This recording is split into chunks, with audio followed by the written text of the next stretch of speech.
Hello and welcome to Lutherans Alive. This is the program that seeks to tell the stories of Lutheran Christians and our ministries here in Southwestern Pennsylvania. And we do so believing that God is doing wonderful things for us and through us. I'm Pastor Tony Schneck, pleased to be your host on the program today.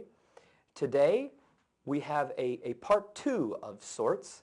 We welcome back to the program Pastor Reinhold Weber, better known as Dutch. He is currently residing at the Passivant Retirement Community in Zelienople, a member of the Seaman Memorial Chapel congregation there on campus. Dutch, welcome back. Thank you.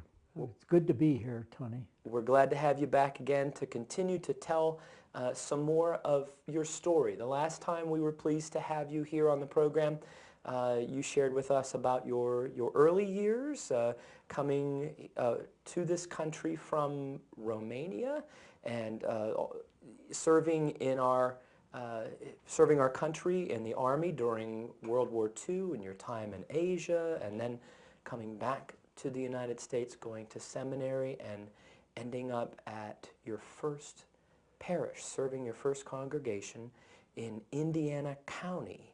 And I think that's where we left off. So could you say some words, could you say some things about what it was like there serving in Indiana County?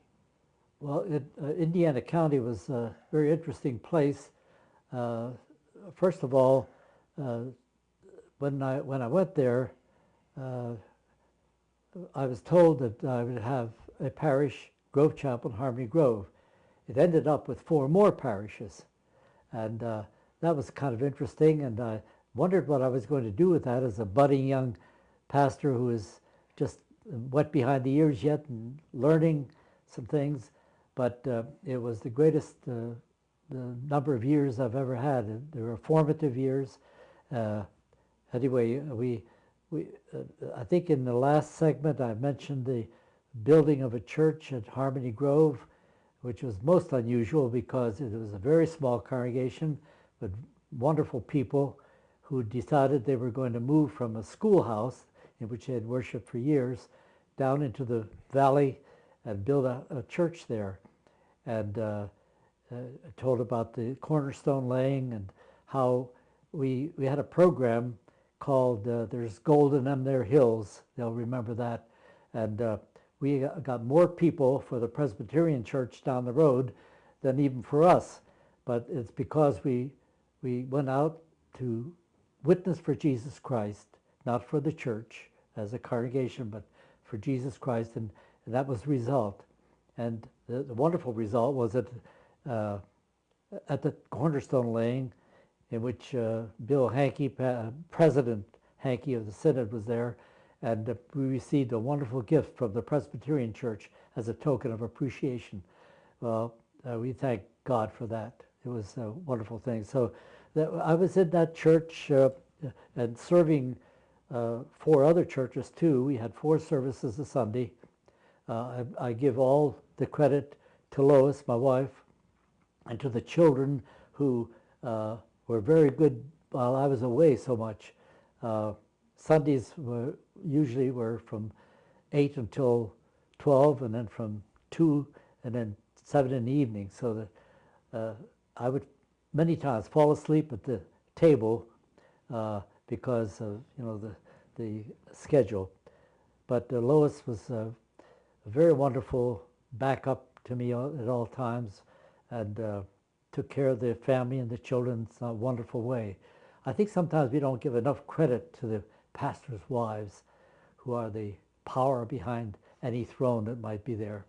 At any rate, I was there until 1954, and then I received a call to the church in Greensburg, the Harold Zion Church, which is a 2-point parish. I thought it was in heaven. Going from 6 to 2 was amazing.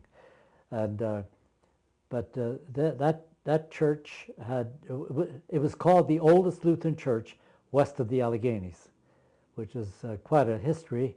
The cemetery was a good example of that, where the stones were from way back in the 1770s. We had the Miller family who belonged there in the early days, and they were massacred by Indians at that time. That was quite a story. But at any rate, this congregation had another church, ancillary church, near Arona, Pennsylvania. What happened was they had a problem in the 1880s about some constitutional matter which caused a split. So the Hill Church, which was so close that on a summer Sunday we could hear each other sing, and just interesting. The Hill Church was just less than a quarter of a mile away, but the windows open in the summertime. We were that close, and families that were separated because of this constitutional matter, which really was not that deep, but it hit deeply. Dr. Himmelman, who was president of Synod at that time, said to me, when you go there, you have an assignment. Bring the two churches together again. Now that was something. Here I was still kind of young in the ministry, but he gave me a lot of background, support, prayers. It went along, and the congregation was very active. We had wonderful people there, but what they needed to do was to come together again. So we started the process, and one of the things that happened one time, I preached up at the Hill Church when the pastor was sick, and it was kind of the foot in the door. They found out that this preacher down there at Harold Zion wasn't that bad. Naturally, you build up prejudices over the years, and so any pastor down here would not be good up here. But we did get to be friends. It took about 2 years of just working with people, loving them, sharing the good news, and meeting their needs. And suddenly one day, a council member at the Hill Church said, "It's about time we tried to do something about getting together again." And I was surprised because I hadn't heard that before. But the Holy Spirit was working, as he does in mysterious ways. And so the result of that was council meetings, which it took about 3 months of just talking, sitting, discussing, deciding. Finally, one Sunday afternoon, our council was meeting after we had had a luncheon meeting together, and it was about 1 o'clock, and two councils were together, and one of the members said, "I'd make a motion that we come together." And because my heart was just beating, it was so wonderful. I went right to the telephone in my office. I called Dr. Hillman, and I said, "Can you come up now?" And he said, "Why?" He said, "Well, I'll tell you what's happening." He was there. He was playing ball with Paul and the rest of his family. They were all pastors, and he came right up. He was there within 45 minutes. How he got there that fast? Well, I know how he got there that fast. I drive that way too. But anyway, he came up, and it was cemented that afternoon. Just the most marvelous. You can't imagine the feeling of these people being lost to each other, as it were, since 1888, to come together. And so that was one of the high points of my whole ministry. It sounds as if the Holy Spirit helped to make your work go very smoothly there. Yes. And we're thankful for that. And we're going to continue our conversation after we take another short break here on Lutherans Alive. Thank you.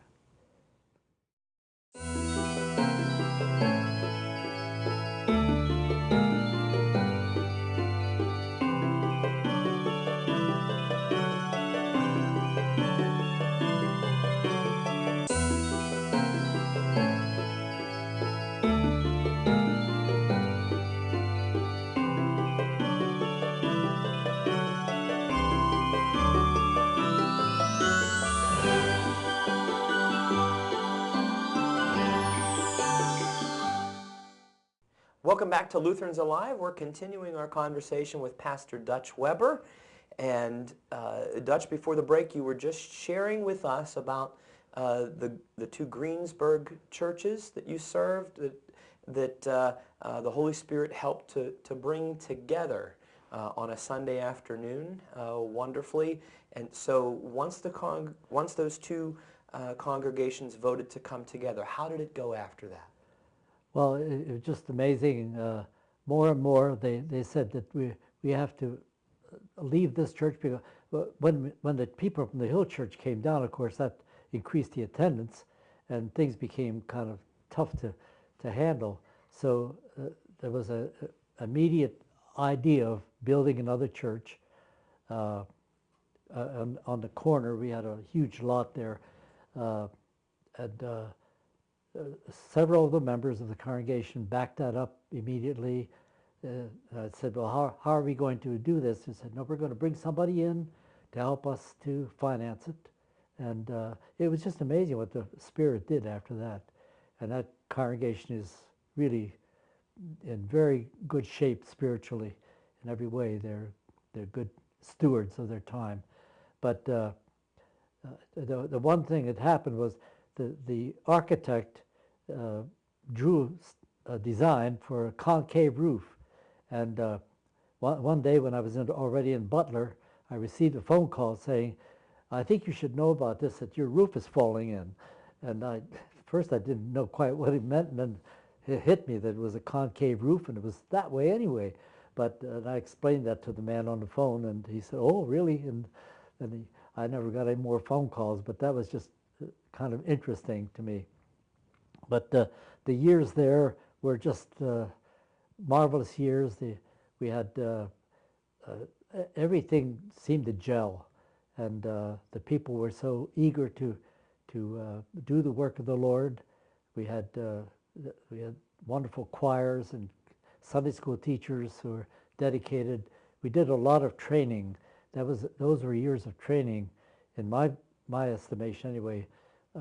Training Sunday school teachers and training in the liturgy made a big difference. But then from there, I was there until '62, and in 1962, I received a call from Butler to be a Trinity Butler. Well, Trinity Butler was a unique place too, because they had just moved from in town out into the township. The place that they got was from the Campbell estate. John and Gertrude Campbell owned a large area. In fact, they were millionaires in the oil field, and they loved the church. They belonged to St. Mark's in town, but often came to our church because we built the church on their property. And so in the morning, why she would often, Gertrude especially, would often come over and have worship with us. They were very generous people. They made possible some gifts that were very necessary. When I went to Trinity, by the way, I had an equal call from the Bronx, New York, a church that had a staff, no problems, and going well. And there I had these two calls. So I really prayed about this a lot. Lois and I talked it over.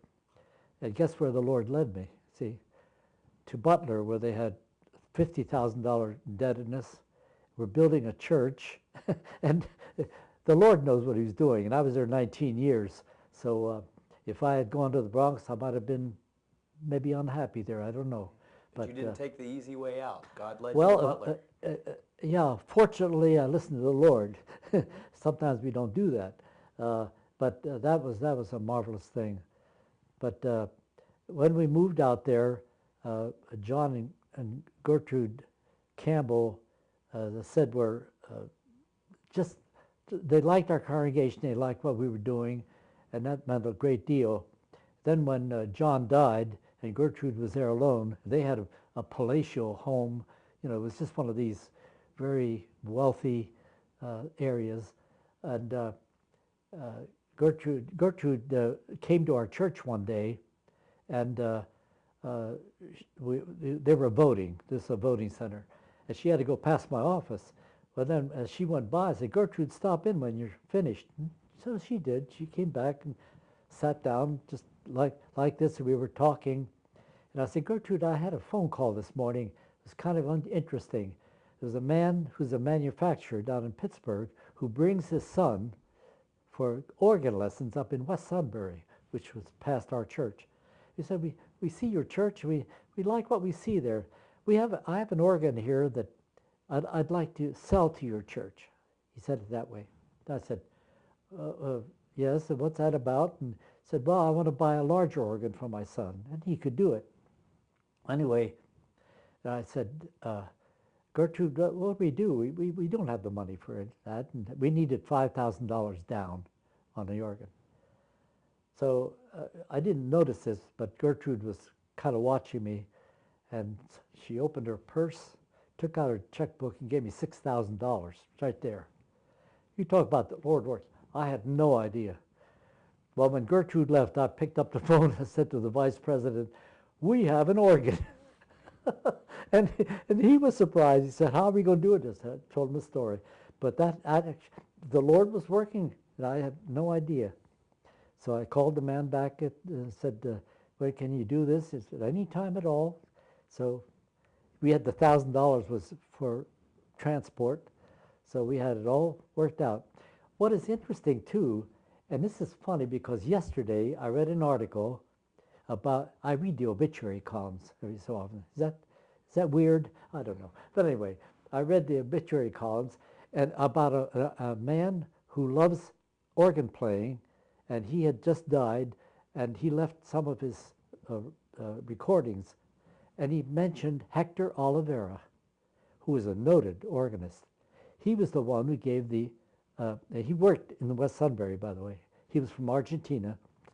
He worked at West Sunbury, and he came not only to install the organ, but he gave us a real impromptu day. In fact, he won a prize in Russia for improvisation on the organ.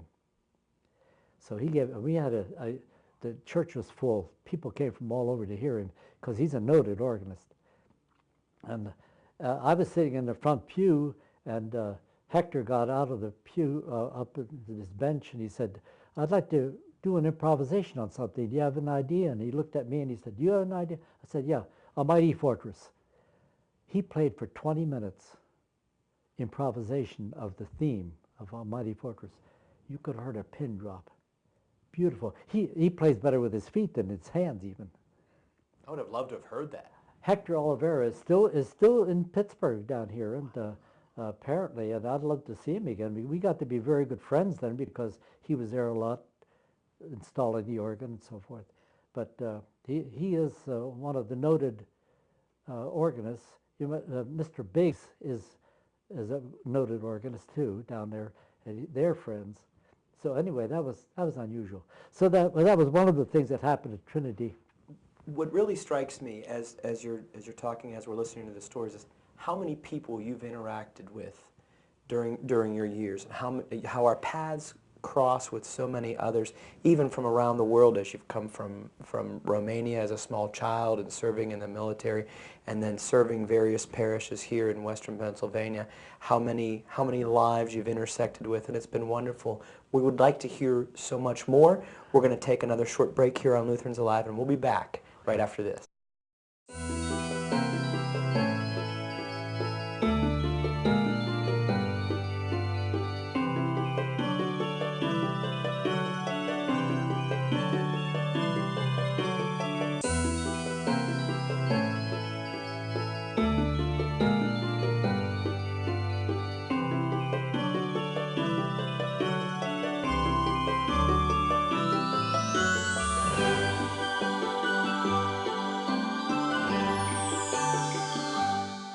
Welcome back to Lutherans Alive. We're so very pleased to have with us today a retired pastor from our Synod, Pastor Dutch Weber, talking about his many experiences in ministry and all the people that you've met along the way. I remember the last time we had you on the program, you told us when you were in the Army, you got to meet General MacArthur during the Second World War, and I understand you've also met someone else very famous. Can you tell us a little bit about that? It was interesting. One of my buddies in college, Wagner College, was Bill Massa. Bill Massa had gone to Princeton, and one day he said to me, we were sitting in the fraternity room, and he said, would you like to go over to Princeton and see it? I said, oh, that'd be wonderful. It wasn't too long a drive from Staten Island. So one day we did go. We saw the whole campus, and the campus is just crisscrossed with all kinds of walks everywhere. Well, we were coming down one of the walks, and Bill said, see that man over there? I said, no. He looked at me like the janitor maybe, or somebody taking care of the grounds. Bushy hair, hat, angle, meerschaum pipe, and carrying a big suitcase, almost like with papers, and he was walking along, and Bill said to me, that's Albert Einstein. You know, my eyes just popped. I said, Albert Einstein, one of the most famous people in the world. And he said, would you like to meet him? I said, what? You know, I couldn't believe this. So we were walking down, and he was coming down another way, and we got there, and I remember that Albert Einstein spoke beautiful German, and of course I was German. I said, Guten Tag, mein Herr. And he looked up. He was in another world. I mean, that was Einstein's way. He looked up and said, Sie sprechen Deutsch? Ja. And then we started just a few sentences. And he was very, very kind man, very with it. But he looked and he took his pipe out of his mouth. He says, Da ich muss gehen jetzt. I have to go now. And I said, Dankeschön, mein Herr. Es gut Sie zu kennen, zu lernen, to get to know you. And of course I didn't get to know him at all. But we shook hands. Then he went on. And then I looked at Bill and I said, did this really happen? I remember saying it. Did this really happen? And it was just a marvelous moment in history for me, because this man had literally changed the physics world of the world. You know, his theories were so new and so productive. But anyway. Certainly one of the most influential people of the last century, if not the last millennium. Exactly, really? Exactly. Yeah. But speaking of Princeton, I went there years later. I went there for a preaching mission. Actually, learning how and Ed Steinley. I don't know if you know that name, Pastor Dr. Ed Steinley, who was a great theologian. And he was a religion professor at Princeton. So I went back to Princeton years later, and I remembered then the time when I met Einstein there. But that was Ed Steinley was another person who had a lot to do with the way I feel about preaching and content and the spirit of it. He and Harold Albert, who was down at First Lutheran, you know, for so many years in the Golden Triangle down in Pittsburgh. I went there. That was a funny story because each one of us, 13 in this group, had to have a tape of our sermons. Well, anyway, it got my turn, and this is some weeks later, and we listened to my tape, and I saw he was shaking his head. I thought, oh, maybe this is okay. He said afterward, he gave me a critique in front of the whole group. He said, Weber? He didn't call me Dutch. I don't think he knew my name. He said, Weber, that was some sermon. I said, you know, he says, there's just one thing I'm trying to figure out. He said, where was the gospel? He looked me right in the eye. Where was the gospel? And I just wilted. I thought, whoa, this man has got it.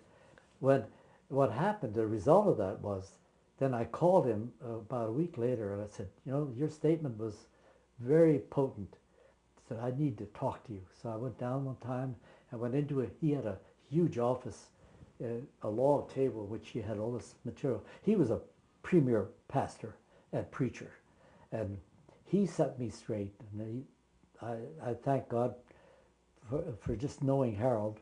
And he put me on the road to what is most important is not how good you are, but how well you preach the gospel, not how many illustrations. Wonderful thing. And it made all the difference in my ministry and preaching missions. I went on 5 preaching missions, and they were all influenced by that kind of critique. It sounds as if you've met a lot of people in your life. You've been influenced by some very important people, and that you have been an influence and a witness to many others along the way. As a result, yeah. Dutch, we are so thankful that you've come back, and we hope that you'll come back again. We'd love to have you on the program again to tell us some more of your story and maybe even share some important words for our viewers. Thanks so much. Thank you. I appreciate it. And thank you for being with us on Lutherans Alive today. We know from wherever you're watching, there is a Lutheran congregation somewhere in your neighborhood or near your neighborhood, and there is a group of Lutherans that would be very pleased to welcome you. Won't you come and worship with us? And won't you join us next time on Lutherans Alive?